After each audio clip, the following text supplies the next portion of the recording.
Este é o programa Fronteiras da Ciência da Rádio da Universidade, onde discutiremos os limites entre o que é ciência e o que é mito. No programa de hoje, nós conversaremos sobre a origem dos elementos químicos com o astrofísico Alan Brito, que é professor do Departamento de Astronomia da URGS e diretor do Observatório Astronômico da URGS. E o pessoal do programa sou eu, Carolina Brito, e Jefferson Arenzon, ambos do IF-URGS. Uma das grandes áreas, uma das grandes perguntas é de onde surgiram esses elementos. Sim, de onde surgem os elementos químicos? Então, o universo tem 13,8 bilhões de anos. Essa idade do universo está ali dentro da teoria que melhor explica o que a gente observa, né? Que é a teoria do Big Bang, ou seja, 13,8 bilhões de anos atrás, tudo que a gente conhece, que é físico, né? Energia, massa, espaço, tempo, estavam concentrados num só ponto, numa singularidade. Bom, o volume tendendo para zero, densidade vai para o infinito, então altas densidades, alta temperatura, tudo estava ali, naquele ponto. E a partir daquele ponto, energia, massa, tempo, tudo começa a se expandir e essa evolução do universo acontece há 13,8 bilhões de anos. Então essa seria, em resumo, a história térmica do universo. Então o universo começa num ponto, uma singularidade, que é o famoso evento Big Bang, né? Então nesse ponto, altas temperaturas, altas densidades. E então, é tudo uma sopa. Uma sopa. Então, o que tem ali nesse ponto? O que tem nesse ponto é radiação. A radiação eletromagnética, né? Quando a gente pensa na luz. Então, a luz é uma onda eletromagnética. Então, você pode pensar que a radiação eletromagnética ela tem diferentes janelas, como a gente chama. Uma parte da janela é a região do visível, que é o que a gente consegue observar, que é como a gente consegue enxergar as cores no nosso dia a dia, né?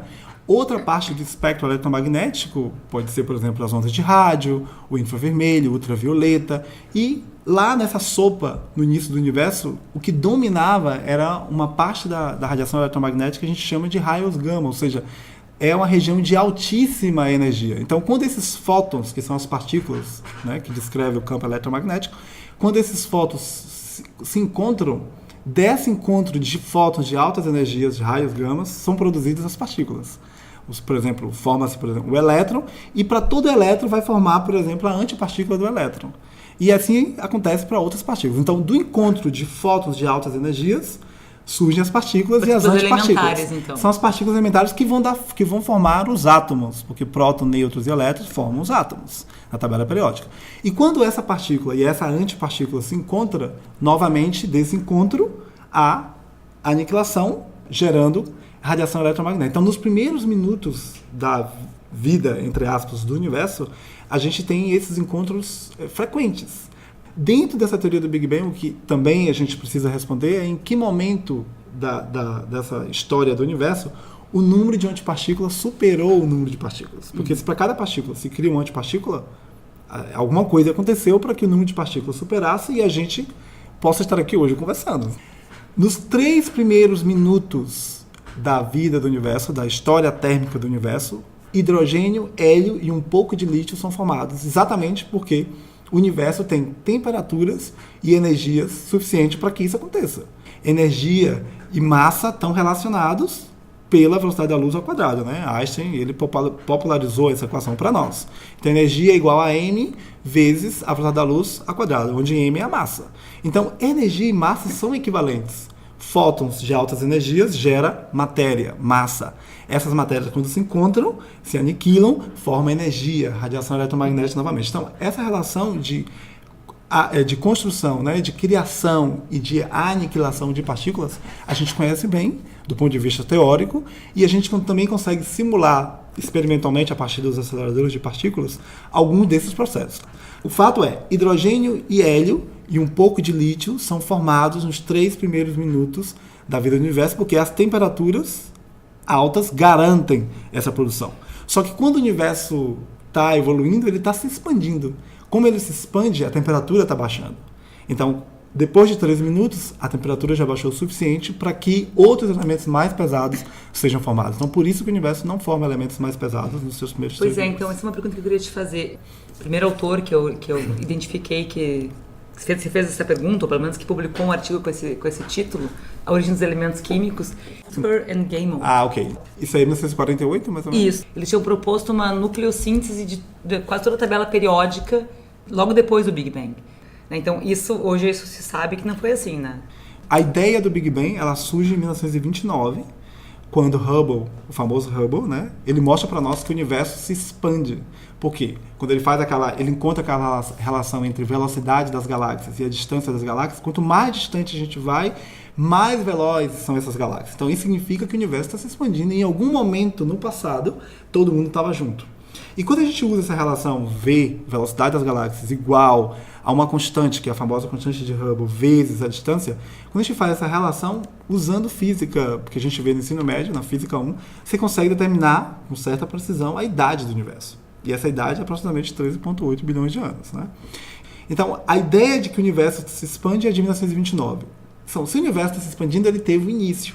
Se ele teve início, aí surgem essas ideias de como é que o universo, de descrever o que pode ter acontecido. Né? Então, a história da ciência, ela não é tão linear. Né? Houve várias discussões sobre como os elementos químicos poderiam ser produzidos, porque ainda não se conhecia energia igual a mc². Né? Por muito tempo se achou que o processo de fusão dos elementos, por exemplo, no Sol, era por química, combustão, e não batia, porque quando se calculava a idade do universo ficava tão pouco quanto a idade do Sistema Solar. Mas somente em 1957 é que surge o paper clássico descrevendo... E quem são os autores? A gente chama de B2FH, né? O Burbidge... São dois cientistas casados, que têm o mesmo sobrenome, F do Fred Hoyle, né? E o H do Hoyle. Então, eles descrevem como é que esses diferentes elementos químicos são formados.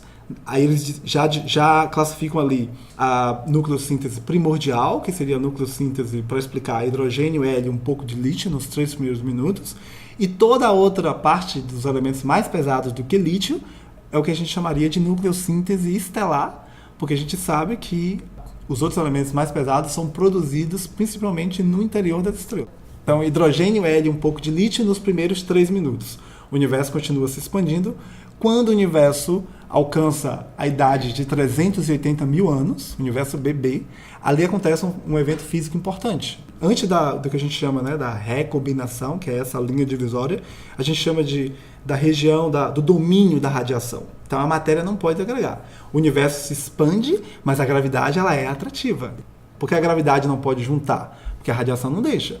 Então, como o universo vai se expandindo, a temperatura vai baixando. Ali em 380 mil anos, a temperatura é da ordem de 3.000 Kelvin. Então, significa que os fótons que antes eram espalhados, por exemplo, pelos elétrons, por aquela sopa de elétrons que também está ali, eles eram espalhados e ficavam por ali mesmo. Depois de 380 mil anos, o universo se torna mais opaco. Então, essa radiação vai poder viajar e a matéria vai poder se aglutinar. A gravidade vai poder juntar hidrogênio. Porque basicamente as primeiras nuvens moleculares que vão dar origem às estrelas é basicamente hidrogênio e hélio, que é o que tinha. Que é também o que a gente tem hoje, né? Para formar estrelas você precisa de nuvens, basicamente hidrogênio. Eu acho que a pergunta natural é, depois que tu formar as estrelas, é que tu vai ter, pelo processo de reação, energia suficiente para formar os elementos mais pesados. Mas tu está dizendo que antes dessa fronteira, a energia era maior, o que impedia a formação de estrelas. Por que essa energia maior que a gente tinha antes já não formava esses elementos mais pesados? Por que eu preciso formar as estrelas para conseguir energia suficiente para a formação dele? Que as temperaturas têm que ser mais altas ainda. Para você conseguir formar elementos mais pesados, você precisa, por exemplo, para começar a formar hidrogênio, né, por exemplo, hidrogênio e hélio, você precisa de 15 milhões de graus Celsius, por exemplo. Porque né? O que tu precisa tu precisa de uma energia cinética suficiente para vencer a repulsão entre eles. Então eles têm que estar muito rápido. Tem que estar muito rápido. Então você só pode formar elementos mais pesados do que hélio, por exemplo, se a energia for muito alta. Então o problema inicial não era que a energia era alta demais e desestabilizava, ela é de menos. A temperatura, a gente não tem temperatura suficiente porque o universo está se expandindo. Em 3 minutos depois da formação do universo, você consegue formar os elementos mais leves, mas o universo continua se expandindo. Quando você alcança 3.000 kelvins, por exemplo, ali na recombinação, a partir dali é que hidrogênio vai poder se aglutinar e ali essa nuvem molecular gigante, com a atuação da gravidade, o núcleo dessas nuvens, dessa massa, dessa nuvem de hidrogênio é que vai ficar denso e quente o suficiente para que aconteça a fusão no núcleo. para entender a formação dos elementos químicos, qual é o conceito mais básico que a gente tem que pensar? É a temperatura. E pensar na temperatura é pensar na massa. Por isso que estrelas de diferentes massas vão produzir diferentes elementos químicos, porque dependendo da massa, a gente não vai ter temperaturas no núcleo suficiente para produzir X ou Y elemento. Mas então aí em 380 mil anos a gente começa a fundir, a ser capaz de... A gravidade começa a vencer para poder agregar, energia, exatamente. Agrega, formam os aglomerados estelares, ou não sei se... As nuvens moleculares. Nuvens moleculares, que depois darão origem às estrelas. E lá dentro das estrelas, no núcleo das estrelas, é que a gente vai ter as temperaturas que se precisa para produzir elementos químicos ainda mais pesados. Então, por exemplo, o Sol, o nosso Sol, é uma estrela que nesse momento, o que está acontecendo? Ele está formando no núcleo hidrogênio e hélio. Então, o processo de formação dos elementos químicos é um processo que a gente chama de fusão nuclear, ou seja, elementos mais leves se juntam para formar elementos mais pesados. Existe outro processo que não acontece no interior das estrelas, que é o processo de fissão, ou seja, elementos maiores são bombardeados para formar elementos menores. Então, no interior das estrelas é fusão. Tem que ter energia, temperaturas para que os núcleos menores se juntem e formem os elementos pesados. Então, o Sol agora, você tem o quê? 4 prótons que vão se juntar para formar o hélio 4. A massa do Sol garante isso. A massa do Sol vai garantir fusão até carbono, nitrogênio no máximo. Então, estrelas como o Sol vão conseguir produzir no centro delas esses elementos. Elementos até mais ou menos carbono, não mais do que isso. Mas isso supondo uma estrela de primeira geração. O nosso Sol tem aproximadamente 4,5 bilhões de anos. Então, desde que o universo foi formado até o Sol se formar, passaram pelo menos 9,3 bilhões de anos, né? 9 bilhões de anos aproximadamente. Então, nesses 9 bilhões de anos, já deu tempo de que estrelas se formassem, evoluíssem e morressem. E enriquecessem o meio onde o Sol foi formado, que a gente chama do meio interestelar, com elementos químicos. Então, o nosso Sol não é uma estrela de primeira geração. As estrelas de primeira geração, as estrelas que a gente chama de estrelas primordiais, estrelas de população 3, essas estrelas, elas a gente não consegue, a gente não tem hoje nenhuma contrapartida observacional dessas estrelas, porque elas são muito massivas. Elas formam e produzem todos os elementos muito rápido. Então elas são basicamente formadas de hidrogênio e hélio. Porque tem outro aspecto importante que eu esqueci de dizer. Para a química, a tabela periódica dos químicos é uma tabela periódica complexa, no sentido de que se define metais, não metais, alcalinos terrosos, tem diferentes nomenclaturas. Para nós, na astronomia, a gente diz hidrogênio e hélio, e todos os outros elementos químicos, exceto hidrogênio e hélio, os estáveis, né, os que a gente encontra naturalmente, a gente chama de metal. Então, quando a gente fala em metalicidade, é a soma de todos os elementos químicos da tabela periódica, exceto hidrogênio e hélio. Então, as primeiras estrelas, as primordiais, elas têm metalicidade zero. Elas não têm nenhum tipo de metal. É hidrogênio e hélio. O nosso Sol já tem, então? O nosso Sol tem, porque o Sol já nasce de uma nuvem enriquecida. Então, o nosso Sol, qual é a contribuição desses metais? 2%. Então, mesmo 2%... numa estrela já não de primeira geração é quase nada. Nada, mas esse quase nada é que é fundamental para nós. Porque de que é feito os seres humanos? O corpo humano é feito de água, hidrogênio, oxigênio. A gente precisa de carbono. Então, os elementos químicos que compõem o nosso corpo humano, né? A gente tem ferro no nosso sangue, cálcio nos ossos. Esses metais correspondem a 2% da massa do nosso Sol. E é porque o Sol tem 2% de metais que nós existimos tais como nós existimos. Mas então eu fico pensando, quando o nosso sistema solar foi formado, nessa nuvem molecular, né, que deu origem ao sistema solar, a nossa estrela então ficou com lá 2% dos metais, mas a Terra tem muito mais metal que isso. Então, aí é outra, para a gente entender esse grande cenário, né? Então, o nosso sistema solar, os planetas, né, a nuvem molecular que dá origem à estrela é a mesma nuvem que provavelmente é o que a gente tem da evidência, né, que vai dar origem aos planetas. Então a nuvem molecular forma a estrela e o que sobra dessa formação vai gerar os planetas. Mas a gente sabe, para o nosso sistema solar, de que a distribuição de planetas no sistema solar é muito bipolar, no sentido de que os planetas mais próximos da estrela, né, são os planetas que a gente chama de telúricos, ou seja, a constituição desses planetas está mais relacionado com os elementos mais pesados, ferro, níquel, silício, enquanto que os planetas gigantes, Saturno, Júpiter, Urano e Netuno, eles vão ter uma outra constituição mais gasosa. E isso tem a ver com uma distribuição, não é aleatória essa distribuição, é porque os planetas mais próximos da estrela, do Sol, eles vão perder os elementos mais leves, porque a temperatura do Sol faz com que os elementos leves, voláteis, se percam, evaporem, enquanto que os planetas mais gigantes, mais para fora do sistema solar, de Júpiter para cima, eles vão manter essa estrutura gasosa, mas no núcleo também, Júpiter e Saturno pelo menos, tem um núcleo também de elementos pesados. Então, a distribuição dos elementos químicos nos planetas do sistema solar está relacionado com esses, da dinâmica de formação. Por isso que eu disse que estrelas de primeira geração não devem ter planetas, a menos que sejam planetas puramente gasosos com GNL. A gente está ainda fazendo essas perguntas, ainda tem um bias, porque a gente não conhece os planetas, todos os planetas pequenos. As técnicas de detecção de planetas estão mais voltadas para os planetas gigantes, mas, de fato, com o que a gente sabe agora, a gente pode dizer isso, né, de que é mais difícil. Se tu pegar duas estrelas como o Sol, que não é de primeira geração, e uma estrela com as mesmas propriedades, a mesma idade, de a mesma massa, uma estrela de baixa tudo massa. Muito parecida. O fato de já ter átomos mais pesados... Sim, a metalicidade é fundamental. Tá. A massa é a quantidade primeira, mas a metalicidade também é fundamental. A metalicidade dessa nuvem molecular, ela vai influenciar diretamente a maneira como a estrela vai evoluir. Sim, tá. Porque ela vai mudar. A metalicidade vai mudar a temperatura dessa estrela. Então, a gente diz, existe até a gente chama de teorema de Russell, né, que diz isso, que a formação e evolução das estrelas é definida pela massa e pela metalicidade. Existe um limite máximo no elemento que a gente pode formar nas estrelas? De maneira didática, a gente pode dizer que as estrelas são divididas em estrelas de baixa massa, até 8 vezes a massa do Sol. Acima de 8 vezes a massa do Sol, a gente chama de estrelas de alta massa. O limite inferior para formar estrelas é 8% da massa do Sol. Esse é o nosso limite que a gente trabalha hoje. Qualquer massa que tem ali abaixo de 8% da massa do Sol não vai formar estrelas. Não vai ter densidade no núcleo suficiente para que as reações nucleares comecem. Porque lembra que eu preciso de pelo menos 15 milhões de graus Celsius para começar a transformar o elemento mais leve no elemento mais pesado, né? Então, abaixo de 8% não consigo. O limite superior, há discussões. 150 massas de Sol, 250 massas de Sol. Por que fisicamente tem limite superior? Existe uma conta que a gente faz. Por exemplo, vamos colocar o limite teórico como 150, que é discutido.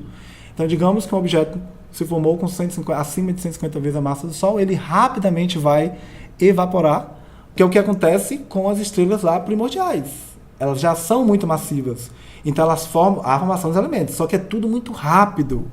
As estrelas de até 8 vezes a massa do Sol, elas vão poder produzir no núcleo até mais ou menos carbono, nitrogênio, oxigênio, não mais do que isso. Já as estrelas acima de 8 vezes a massa do Sol, elas vão conseguir produzir elementos até o ferro. Elas vão produzir hidrogênio, hélio, vai seguir toda a sequência de queima, entre aspas, né, até chegar o ferro. Só que as estrelas de baixa massa, elas vão passar bilhões de anos nesse processo, porque tem massa menor. Já as estrelas de alta massa, elas vão fazer todo esse processo muito rápido.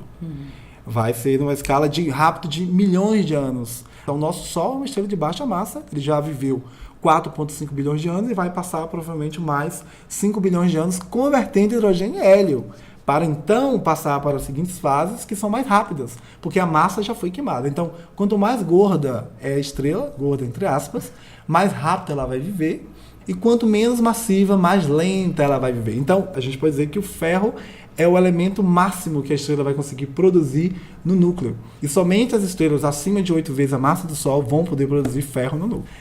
Para concluir essa questão por que o ferro Sim. é o elemento limite. mais pesado que a gente pode produzir? Na verdade, assim, esse limite eu posso dizer aqui que é uma imposição da natureza. A gente pode discutir o conceito de energia de ligação. O que é energia de ligação? É aquela energia que o elemento vai ter para se manter estável. Entre os elementos químicos da tabela periódica, o ferro é o elemento químico mais estável. Eu posso pensar assim, qual é a energia que eu preciso para separar prótons e nêutrons daquele elemento, entende? Então o ferro é o elemento químico mais estável, é ele que vai manter... A energia maior que eu preciso para separar. Então o elemento químico mais leve vai produzir hidrogênio, vai produzir hélio vai produzir o próximo, até chegar ao ferro. Todo esse processo de fusão vai ser por liberação de energia. 4 prótons se juntam para formar L4. Só que a massa dos prótons é superior à massa do L4. Então, para que o princípio de conservação de massa, por exemplo, seja válido, e o princípio de conservação, os princípios de conservação em física são importantes, algo tem que sair daí. Então, esse algo que tem que sair é a liberação de energia. Então, por isso que a gente fala que o processo de fusão nuclear é um processo onde há liberação de energia. E somente até o ferro é possível liberar energia. Então, quando chega no ferro, a estrela não tem mais massa, porque tudo já foi convertido, para liberar energia. Então, ela diz, não aguento, vou explodir.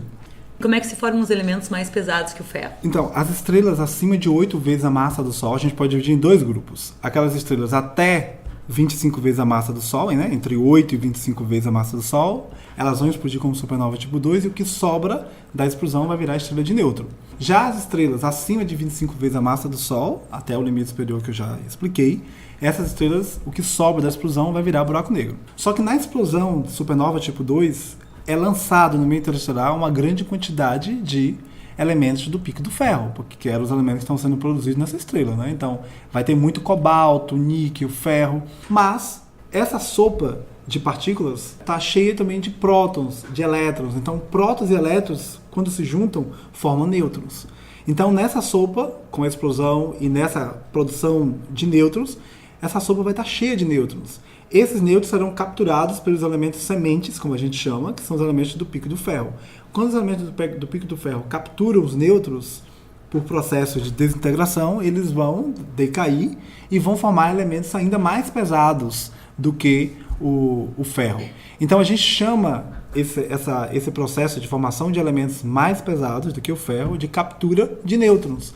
E existem 2 mecanismos, né, de captura de nêutrons. São o que a gente chama de processo S, ou seja, captura lenta, S de slow, do inglês, ou processos R, formação via processos R, de rápido, do inglês também rapid. Então, assim, o processo S e o processo R são os 2 processos que explicam a formação dos elementos mais pesados do que o ferro, por captura de nêutrons, lento e rápido em relação à taxa de decaimento beta. Existem reações nucleares para explicar a formação desses elementos. Então, o nêutron, ele entra nos diferentes tipos de reações que vai explicar a formação desses elementos. Mas então quando um núcleo que está lá, núcleo de ferro estável, por exemplo, ele captura um nêutron, ele se torna um elemento instável. Ele tem vontade de decair num núcleo menor. E seria o quê? Seria então a fusão de vários núcleos menores, mais tarde, que vão dar origem a elementos mais pesados. Os processos de decaimento exatamente esses, né? Os processos de decaimento, eles vão acontecer justamente porque ele vai capturar próton ou nêutron, né, para produzir elementos.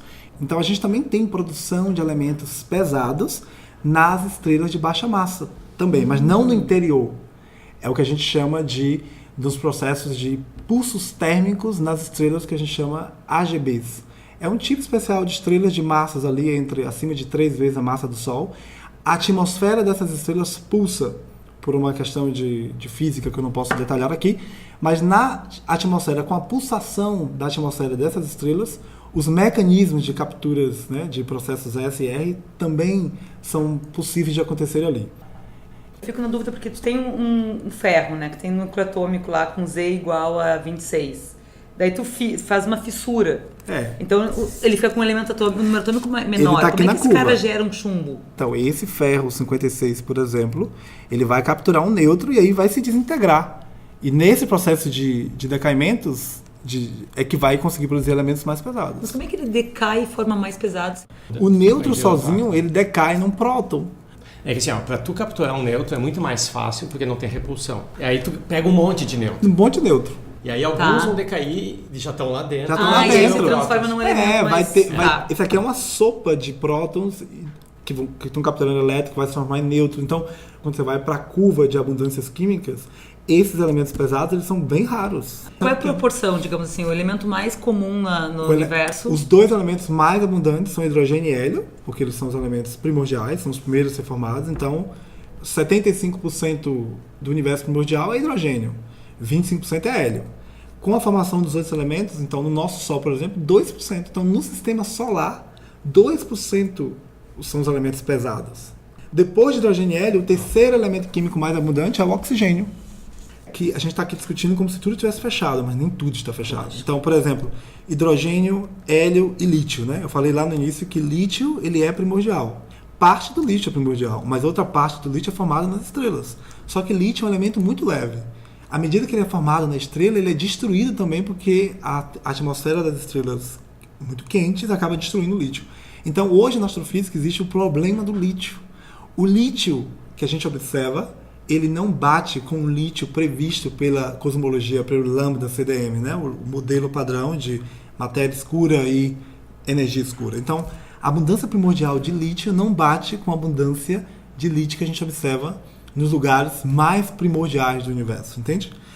Só lítio tem esse problema. Hidrogênio, hélio, berílio, boro, essas abundâncias batem muito bem com o que a teoria prevê. Um dos vínculos observacionais mais importantes para os modelos cosmológicos é a abundância primordial. O hidrogênio que nós observamos hoje foram todos gerados lá logo nos 3 primeiros minutos do Big Bang. Isso, essa pergunta é fantástica. Então, se a gente pensa, quantas estrelas tem na nossa galáxia? Cerca de 400 bilhões de estrelas na nossa galáxia. Essas estrelas, eu diria, 98% dessas estrelas são de baixa massa. São estrelas como o Sol. E essas estrelas de baixa massa, elas ainda estão produzindo hidrogênio e hélio. O hidrogênio e hélio que está sendo gerado no interior dessas estrelas ainda não está aqui, a gente não consegue medir. Então, de fato, o hidrogênio e hélio que a gente mede no universo ainda é o hidrogênio e hélio do primordial. Hidrogênio e hélio está sendo produzido no interior das estrelas, mas não foi liberado ainda. Só vai ser liberado quando? No processo de evolução das estrelas, porque as estrelas de baixa massa, como o Sol, elas não vão explodir. As estrelas até 8 vezes a massa do Sol, que vivem isoladamente, ou seja, não estão ligadas a nenhuma outra estrela, gravitacionalmente, essas estrelas vão morrer tranquilamente como se fosse uma anã branca. Já uma estrela de baixa massa, até 8 vezes a massa do Sol, ligada gravitacionalmente com uma estrela outra, também de baixa massa, esse sistema binário, em algum momento, ele vai explodir. Dessa explosão de um sistema binário de estrelas de baixa massa é que é produzido a grande quantidade de ferro que a gente observa no universo. Por que o binário explode? Porque existe uma relação onde, se eu tenho, por exemplo, uma estrela de 5 vezes a massa do Sol, uma estrela mais evoluída, e uma estrela de baixa massa do Sol, provavelmente uma anã branca, digamos de 0,8 vezes a massa do Sol. Então, essa estrela de baixa massa, ela vai receber massa da estrela de alta massa. Há troca de matéria entre elas. Aí sim. Mas essa estrela de baixa massa tem um limite possível na natureza, que é o limite de Chandrasekhar. E ele mostra, então, que essa estrela de 0,8 massa do Sol, ela só vai poder ficar estável nesse sistema binário até atingir a massa de 1,4 vezes a massa do Sol. Quando ela atinge 1,4 vezes a massa do Sol, todo esse sistema que era estável vai explodir. E um dos desafios para entender como a galáxia se formou é exatamente utilizar a química, né? Porque a química tem muito para nos dizer dessa dinâmica.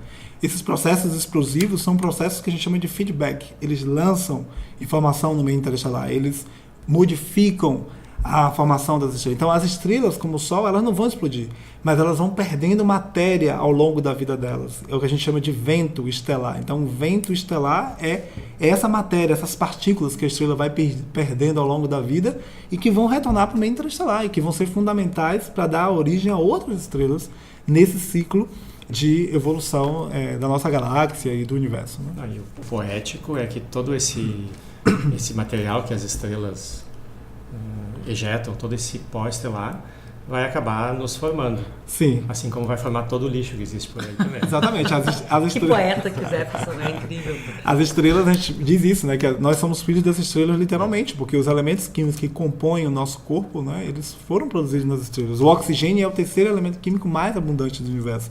E ele é produzido principalmente numa estrela de alta massa. Eu digo principalmente porque nós discutimos aqui vários mecanismos, mas é importante dizer que há contribuição dos diferentes mecanismos para diferentes elementos. Carbono pode ser produzido em estrelas de baixa massa, em estrelas de alta massa. Agora, o carbono é principalmente produzido nas estrelas de baixa massa. Mas não quer dizer que a estrela de alta massa não vai contribuir. Então, o desafio da astrofísica atual é exatamente descrever esses mecanismos. Agora, recentemente, todo mundo ouviu as notícias, né, sobre o MESR, a fusão de um sistema de estrelas de nêutron, um sistema duplo de estrelas de nêutron que produz uma grande quantidade de ouro, né, por exemplo, ou prata. Então, esses mecanismos, esses sistemas binários dessa fusão de estrelas de nêutron que gera as ondas gravitacionais, eles foram importantes, porque já existia a teoria de que estrelas de nêutron no sistema binário vai ser capaz de produzir elementos mais pesados que o ferro, que foi a pergunta que você fez. Já existia a teoria, mas não existia uma contrapartida observacional. Agora a gente tem um espectro dessa informação mostrando para nós que, de fato, os elementos químicos pesados podem ser produzidos nesses mecanismos. Então, mais uma vez, a teoria e a observação juntas para tentar formar um quebra-cabeça, né? No programa de hoje nós conversamos com Alan Brito sobre a origem dos elementos químicos. O Alan é professor do Departamento de Astronomia da URGS e para conversar com ele tivemos eu, Carolina Brito, e o Jefferson Marenzon, ambos aqui do IF-URGS. O programa Fronteiras da Ciência é um projeto do Instituto de Física da URGS.